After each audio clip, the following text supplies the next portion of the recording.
How are you doing? All I had to do was leap onto the stage, and suddenly everybody woke up. My name is Moises, and it's been my pleasure to be with you all weekend. I'll be back here a little later for Corbin Burnson. Before we get started, let me just check and make sure. One or two fans of Doctor Who in the audience? Yeah!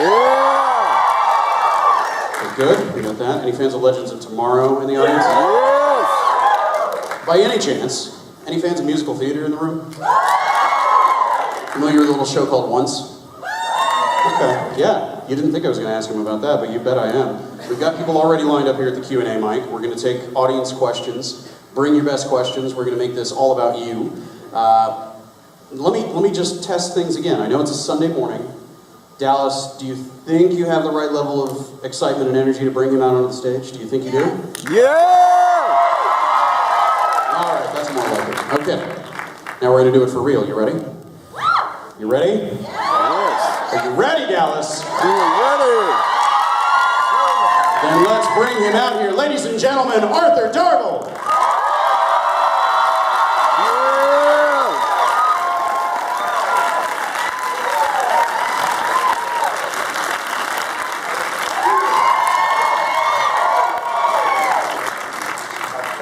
Hello. Oh, wow. Oh, hello. How are you doing? That was a powerful hello. You okay? How's Dallas treating you so far? Yeah, very good. I've been here for less than 24 hours so far. That's good, yes. Just settling in, Yeah. and then right back on. Yeah. I asked if we had any fans of the musical Once in the audience. I feel like I'd be remiss as a musical theater man myself if I didn't ask you a bit about. I know that you have a musical background. It kind of runs in the family, yeah. Yeah. My dad's a musician.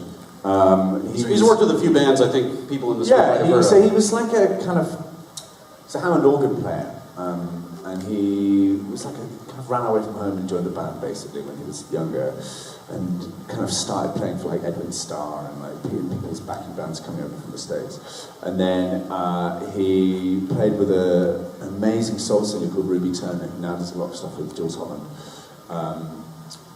And then he was in the Finding Cannibals for a while, and various other bands. So yeah, he's UB40. cool. Yeah. I've heard of UB40. Yeah, so he's cool. He's pretty cool. Yeah, pretty cool. So it was a very musical household. So I got a lot of that from him. Is that what moved you toward wanting to be a performer yourself? Is that something you wanted to do my from an early age? mum's an actor and a puppeteer, and it's a very artsy, kind of hippie upbringing. Just kind of always on the move, really. But I think that's why I gravitated towards all that stuff. Did you gravitate more toward music, more toward acting, or a little bit? Both.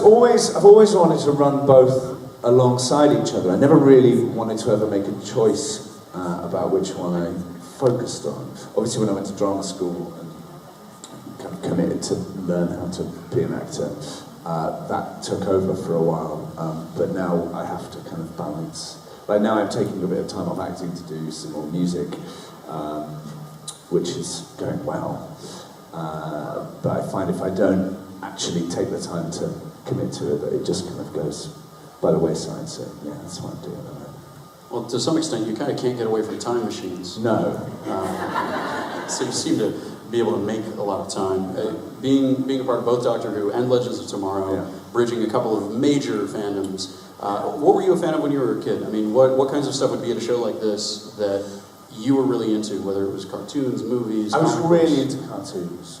Really. What was your go-to? What was your one that you raced home from school for? Teenage Mutant Ninja Turtles. Yeah! I just love that so much. And He-Man and Thundercats. Yes! Just name things and you'll cheer. It's great. But I was so into that stuff.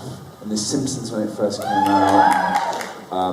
And I think Bob's Burgers is the best show on TV. It's amazing. I still love all that stuff. I'm yet to do a cartoon. I'd love to do a voice on a cartoon if anyone's listening.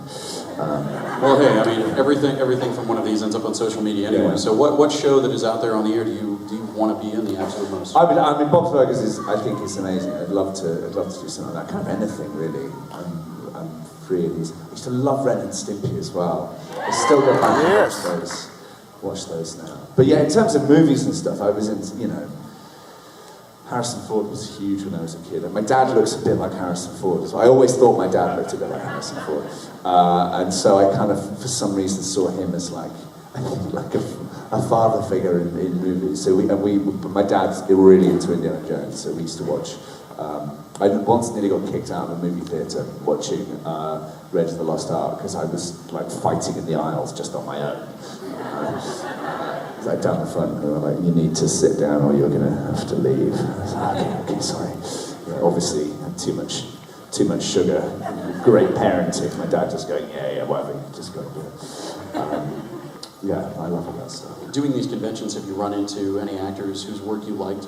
Cartoon voice actors, on-screen actors that you yourself have fanboyed out on a little? Yeah, is it Alan Oppenheimer who did Skeletor? Which one? Sorry? Alan Oppenheimer, is that? Alan Oppenheimer. Yeah. I met him and I totally freaked out. I wanted to do the voice of Skeletor. And he still does it. And he's still dead on. And it's amazing. Amazing. But yeah, that's what's so great about coming to these things, like meeting all you guys, and you get to hang out with your hero. I'm very excited that Bret Hart's here this weekend as well. I'm mad into wrestling. So, yeah. I've got just a couple more for you, and then we're going to turn it over to the audience. Working on Doctor Who, what was being on one set versus another? I've heard people describe it as like going to camp. It's like going to camp with a different set of people, a different camp director. There's a different atmosphere every set that you're on. What was that set in Cardiff like? Cold. It's really cold. It's funny because, like, you know it's a big show and you're doing it, and you know the history behind it. But when we started, because it was still, David had just left and Matt had just started, and I came in terms of filming. They'd recorded a couple of episodes and I came in, but none of it had been out, so we didn't know if it was going to be a success or anyone was going to watch it. And you're in the middle of Wales.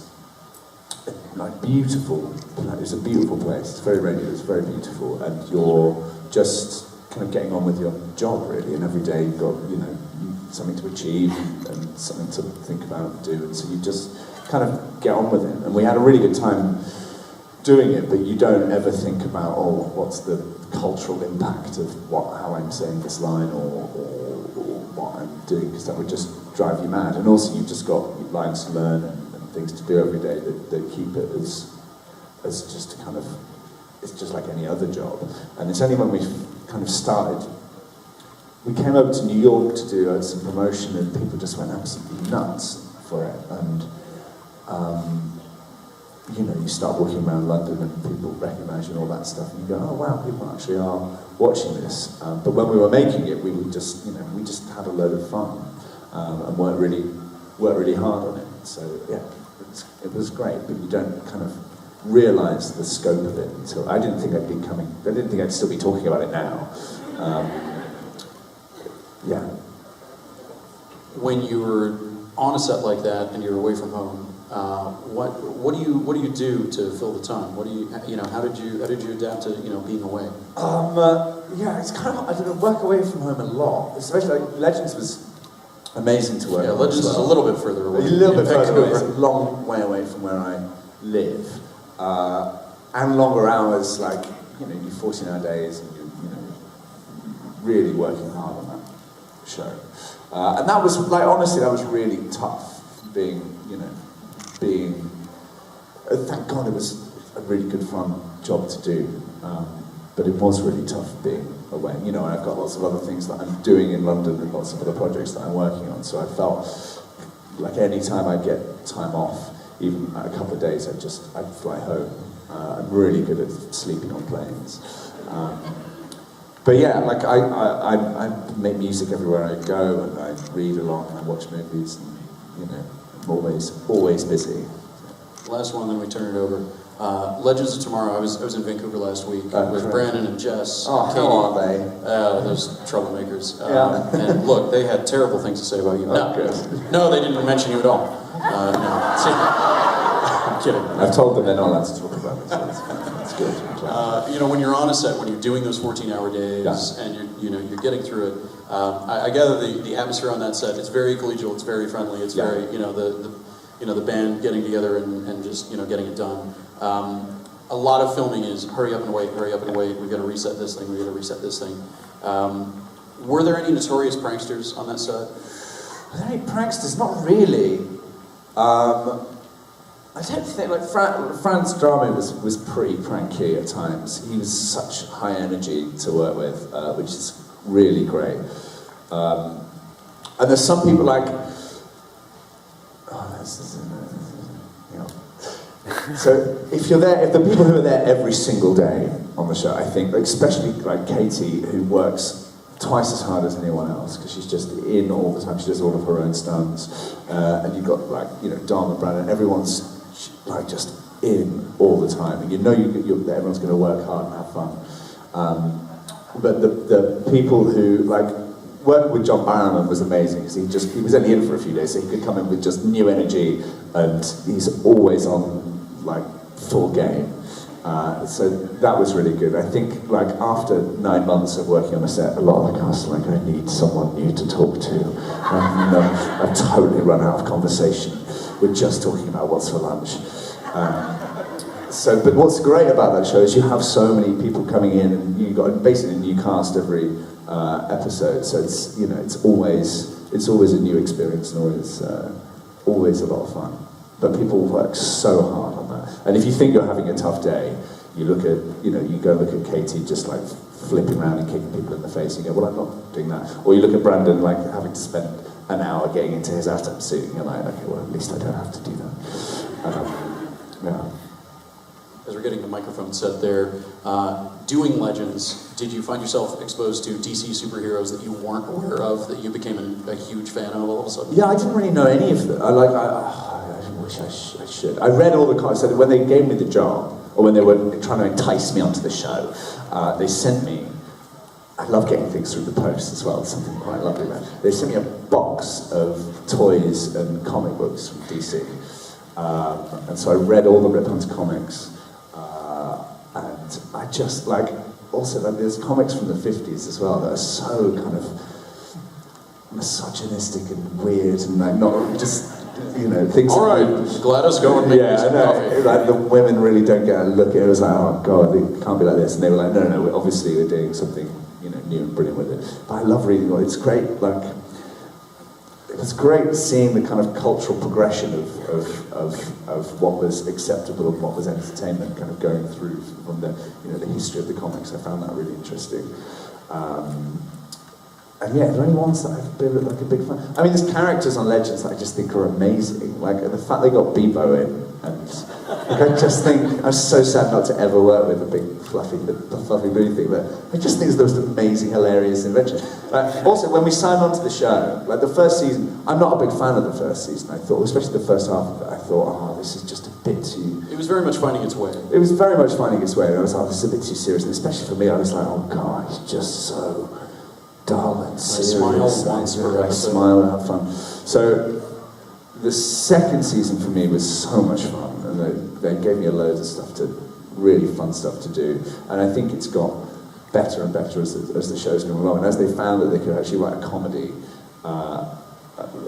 superhero program, still with heart, and still with, you know, real characters and stuff, but I think the writing has really got very, very good. So I'm really pleased that the show's really found its feet and is quite unique in that universe. And amongst, it's not the same comedy as Guardians of the Galaxy or anything like that. It's got a real quirky,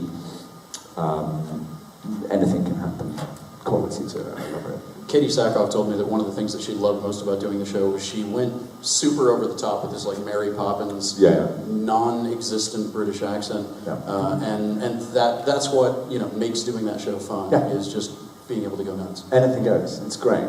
It's really good fun. Yeah. It's all for you. Hi. Whoa! Was that you?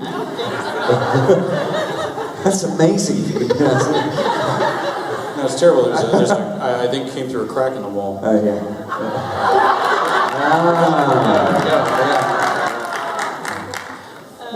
My question is, what is it like working on Doctor Who and Legends before the special effects and all that stuff is added? Really? All right, Arthur, look at this tennis ball. Feel very, very deep feelings about this tennis ball. So we found that, like, the 11th hour on Doctor Who was one of my favourite episodes to do, because we were all new, And I think it's a brilliantly written piece of television. I think it's amazing. There's one bit where we were on a roof, because everyone's always on a roof, looking at this giant eyeball, and it was just looking at a tennis ball, and part of me was like, I don't know what I'm doing, But also, like before, that's the thing that everyone tells you. They just go, oh, you're just going to be looking at tennis balls for years. And that was one of the only times, because the people who make all the costumes and make all the monsters and stuff are so great, they make most of the things. So actually, a lot of the special effects were done. You know, you're really there. You're in, like, with the silence. You're really there in a room with the silence, which is terrifying.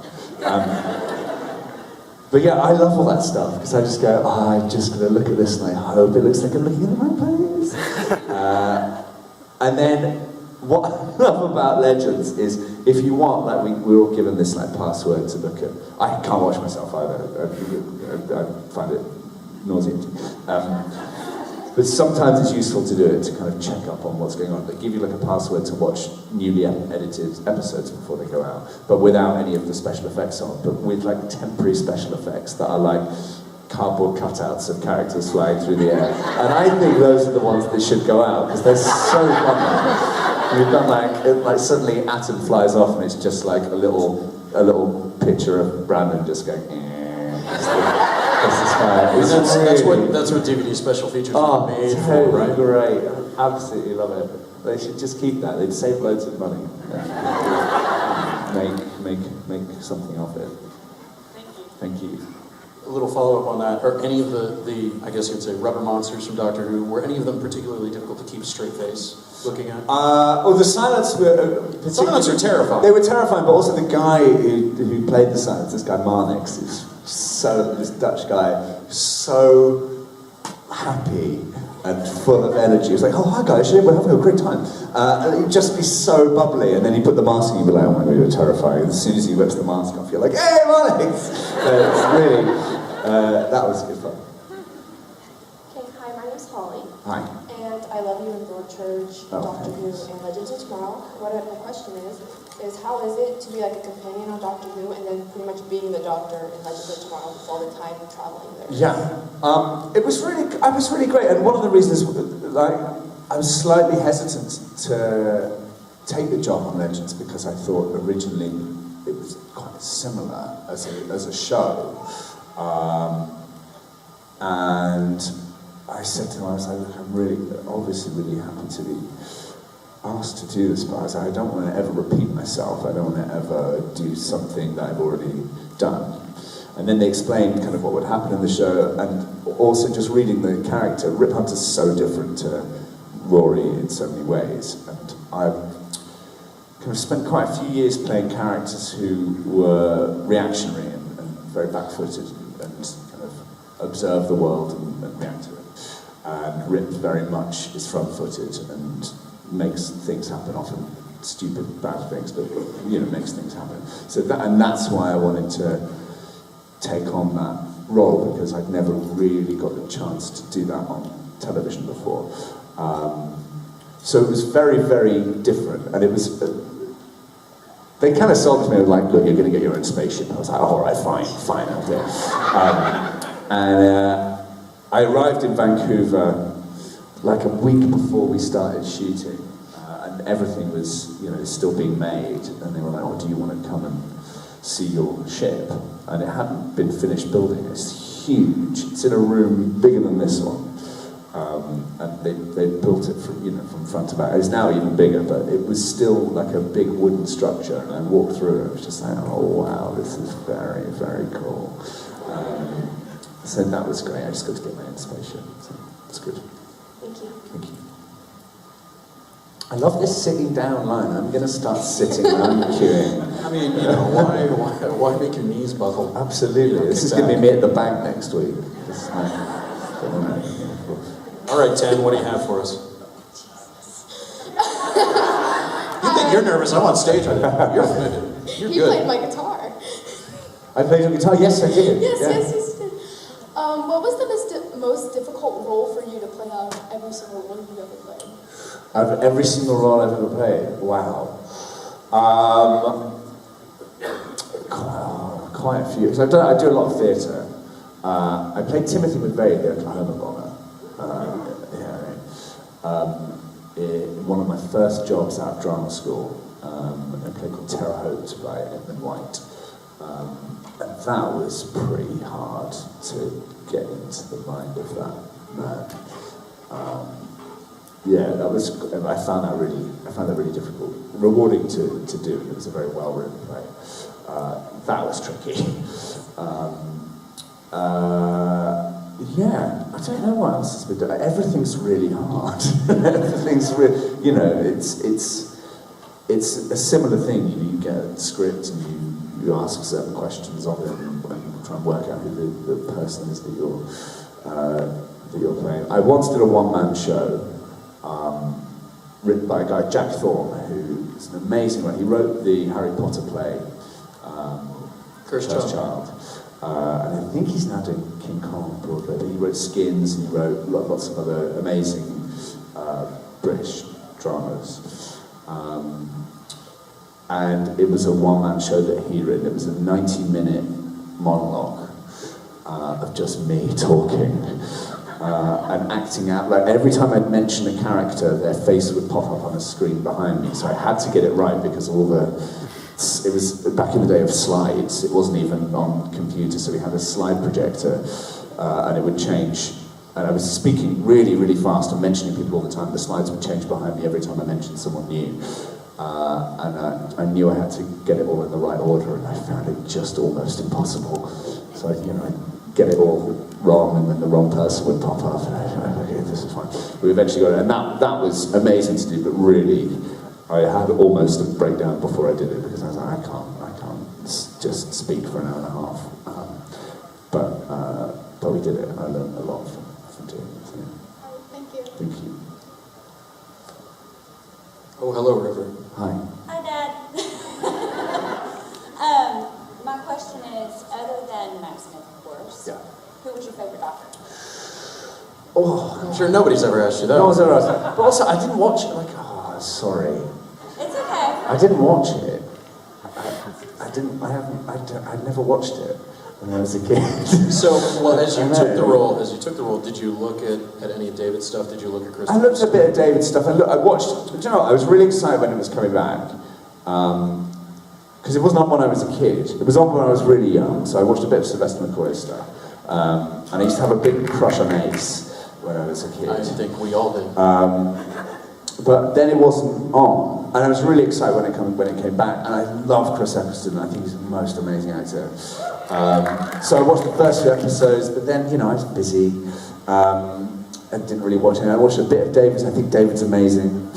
Then you were on the show. And then I was on the show. Now, well, as a great man with British theatre and everything, what was your reaction when they announced that Peter Capaldi got the role? Oh, just amazing. I think he's one of the best actors of his generation. He's amazing. So I've seen a bit of his stuff. I think he was great. And I've just kind of gone back and watched a bit. Like I like the really, really old ones. I think like the Hartnell stuff. Yeah, like Patrick Troughton's amazing. Like those are the ones that if I was to kind of go back and like John Pertwee as well. So I grew up watching John Pertwee playing Wurzel Gummidge. It was like a kids show when I was growing up. So I've seen a bit of his and he's amazing. So yeah, but I couldn't name one. Okay. I mean, they're all the same person. Yeah. Right. Thanks. Hi. So, Matt Smith kissed you on Dinosaurs on a Spaceship. Thanks, man. I read once that it was not scripted, but people on the internet lie all the time, so I was wondering if it actually was No, it improvised. wasn't scripted. Did you enjoy it? I loved every second of it. But that was what was so great about working with Matt and Kazza, because we all, especially by that point, anything goes. Quite literally. Quite literally. But that was what was so fun. Like, you work with actors and some people are a bit tricky, some people have their own thing going on, and rightly so, because everyone's got their own process and everyone's trying to, but especially with a show like Doctor Who, it's about playing with each other and it's about doing things that surprise the other person, and that's what makes it good and rich and fun and detailed. And so I was just trying not to laugh when he did it, because in my head I was like, oh, that's brilliant, well done, mate, that's a really good choice. So yeah, he did. It wasn't scripted. He did it. It was delightful. I mean, would you? A kiss is a kiss. Would you apply an adjective like buttery, smooth, silky, like heaven on two lips? I don't want to say too much. Thank you so much. Thank you. Hi. Hi.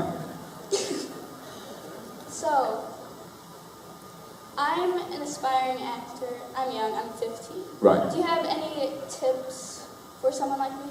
Yeah, go to the theatre loads. Go and see as much as you can. Read. Be interested in other things as well. I think a lot of people, especially when they start young, and I was a victim to this slightly when I was young, because I knew from quite an early age that I wanted to be an actor. So I didn't really work very hard at school. I was very focused on, I was good at the stuff I was interested in. I was, like history and English and like science and stuff, but some things I just let slide because I was like, well, no, I'm going to be an actor.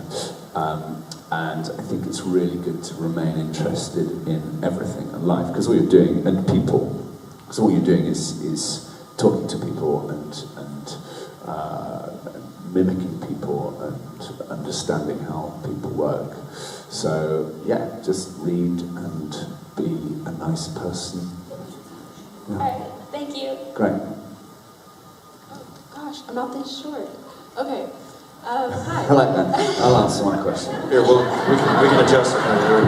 Just make me feel less awkward. What's your question? Yes, Your Grace.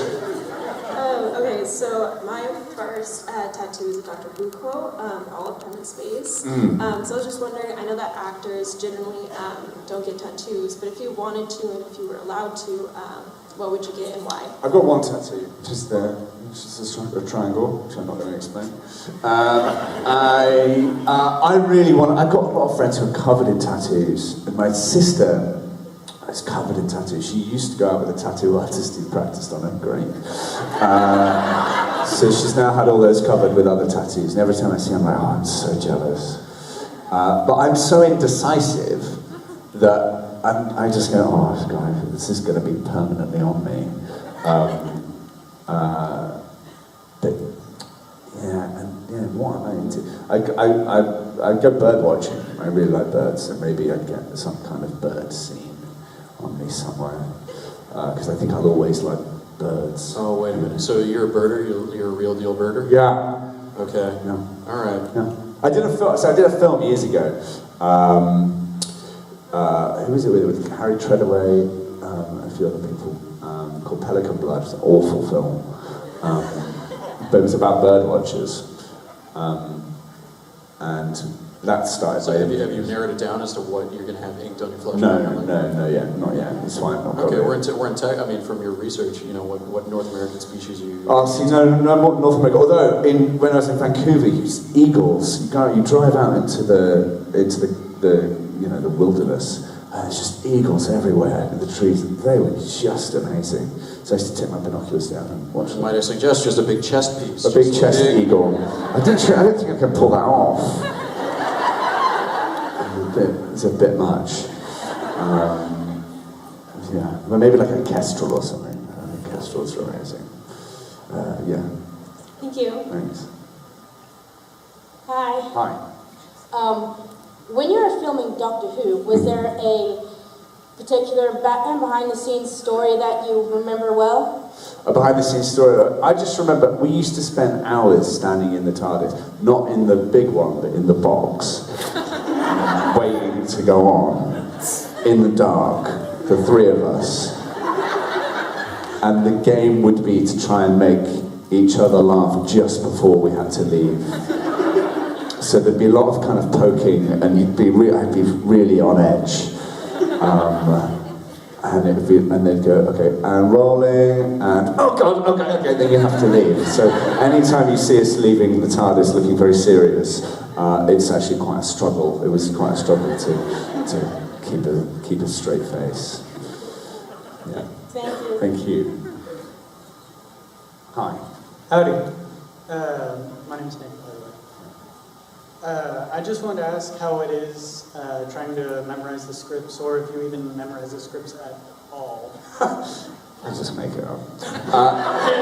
No, I really don't. Darvill's one of these who just shows up and says, I'm not going to learn those lines. No, I can't. I'm so paranoid about not knowing my lines. I hate learning lines. Doctor Who is, I mean, for everything, really. I can't go to work. I think it's like, it's lesson number one, learn your lines. And I've worked with actors who don't, and it's different it was slightly different on Legends, because we were doing so much, it was such a quick turnover, that I learn all my lines on a Sunday. If I'm doing a TV show, I learn all the lines for the rest of the week, and then invariably forget them by Monday. But then you can refresh yourself in the morning of each shooting day. So, you know, sometimes you go to rehearse the run through of it with the script in your hand, but you know it. But for something like Broadchurch, we didn't rehearse, especially the first season. Any scenes with two people, generally in that season of Broadchurch, the first time we ever said the lines to each other were on camera. They'd just go, okay, well, you're going to be around here, we'll point the cameras at you, and just go. So you've got a first reaction. So you have to know it inside out, because you don't know what the other person's going to do, and you've really got to be on top of your game. And I've turned up to work a couple of times not really knowing them, and I panic. I can't do it. And I have to plan out all the beats and work out. So it looks like you're saying it for the first time. You have to know it inside out, otherwise you just look like you're trying to remember your lines, or you feel like you're just trying to remember your lines, and you're not really listening or talking to the other person. Now, once you've been through that process, and once you know it well, depending on what show it is, or what director it is, or what type of scene it is, if you then deviate from it, or, you know, put improvised bits on the end, then great. But if you don't know it from the start, you're being an idiot, I think. Yeah. Whereas in theatre, I don't know, I've just done a play, and I learned the whole play before we started rehearsals, because it was quite a short rehearsal process, and it was a very wordy play.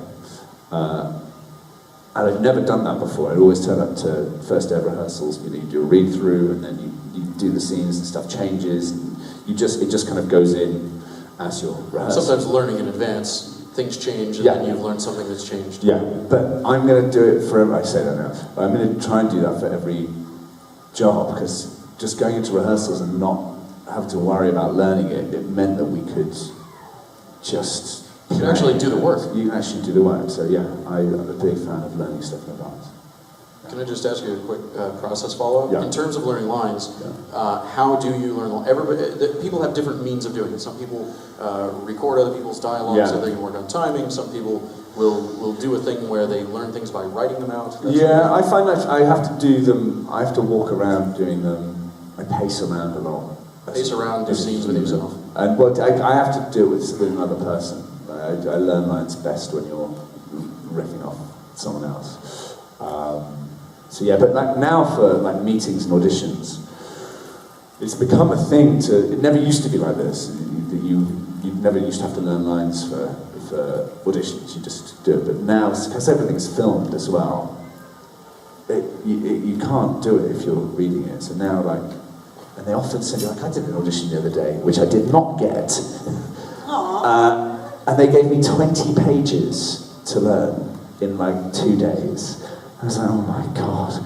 But you do it, so you just sit down and do it. And most of my life actually is just spent going, and I said, oh, that's not that right, okay. But then when you get it, it's really satisfying. Yeah. Hi.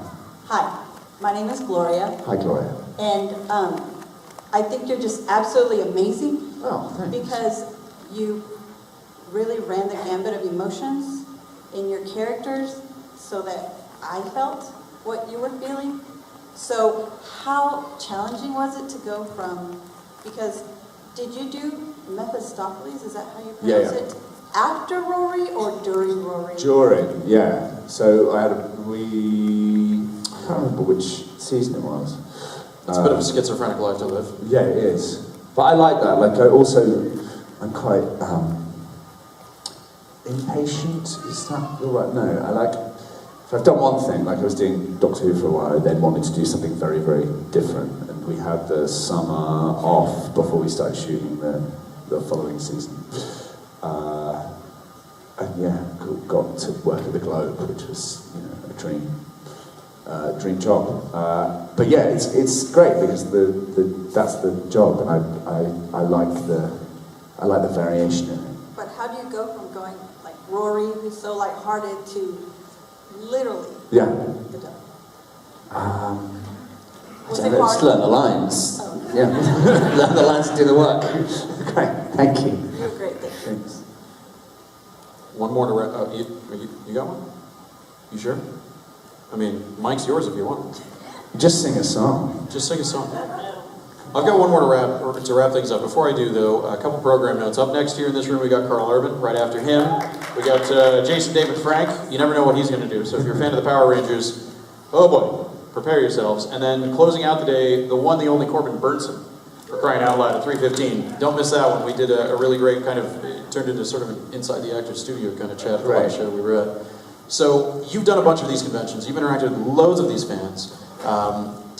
You said earlier that you had no way to predict what the explosive, effusive nature of the fandom was going to be like for Doctor Who. I know I've heard some of your castmates, Alex Kingston in particular, tell stories about things that people come up to your table and tell you stories about what your run on the show meant to them, what it related to in their personal life, how it helped them get through a difficult time in their life. I have a particularly close friend who, Matt and your run on Doctor Who was one of those things that it was just a bad time in her life that it helped her get through. What has it been like getting those kinds of stories? Were you prepared at all for that? No, God, not at all. But it's amazing, and I didn't realize this about the show. I realized it when we were making it. And what I loved about it, and what I loved about Stephen's writing in it, and with what the nature of the show generally is, it's about people trying to be the best people, and about being a good person, and not settling for anything less than that. And I used to find it when people go, "Oh, this show means so much to me." I'd be like, that's great. But what I've learned doing all of this, it's such a uniting thing. Like, I think it's about difference. It's about celebrating difference. And I think these conventions are about people coming together who have, you know, an interest in that, but also a lot of people who've had, you know, some really hard times, who have found a group of people who they can relate to, and I absolutely love that. I find it so inspiring to meet everyone, and lots of people have got stories about how a show like Doctor Who and other things really bring them together. And I think it's because it's got such heart, and people can really relate to that, and I'm honoured to be part of it. And I also know that, you know, it's not about me, it's about the show, and it's about you guys. Actually, it's about the fact that it's brought lots of people together. I think someone just collapsed. Someone was so excited. But I just think it's amazing, and I'm inspired every time someone does say that, and I get it. I didn't get it at first. I didn't understand that, and now I really get it. The more stories you hear from people, and I absolutely love hearing that, and I'm glad that I can be a tiny, tiny part of something that can really help other people. It's a TV show, do you know what I mean? But it's as a cultural thing and as a uniting thing, it's bigger than that, and I understand that now, and I feel very honoured to have been a part of that, to continue meeting people and to be a part of that, because, you know, life is really hard at times, and if you can have something that brings people together and gives people a bit of joy and something to relate to, then I'm all for it. One silly thing to close us out. People bring all kinds of things up to your table to have inside. Yeah. From Doctor Who official merchandise to fan-produced art to Just all kinds of their things. bodies. the bodies. What are I mean bodies? That might be the answer.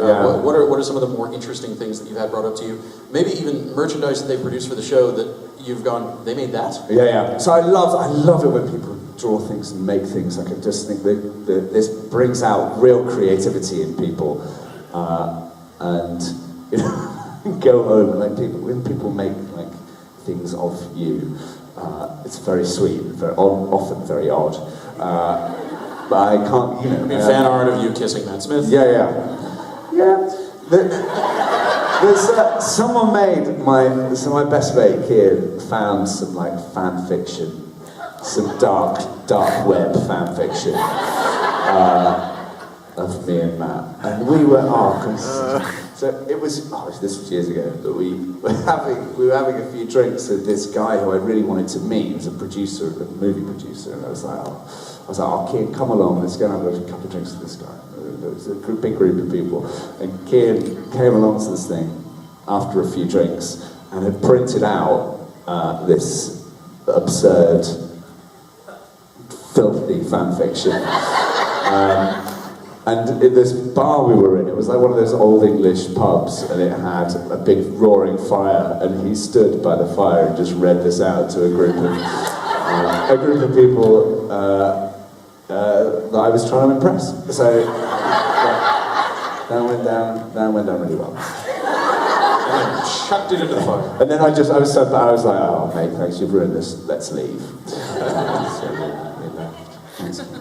Well, look, one more time, I think on behalf of everyone here, I can say thank you for coming out. You didn't have to be here. You just kind of breezed through and jumped in.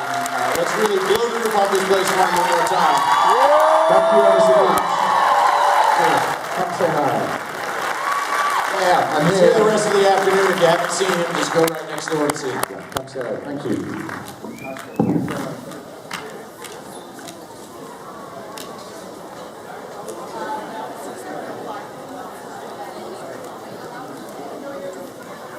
Person.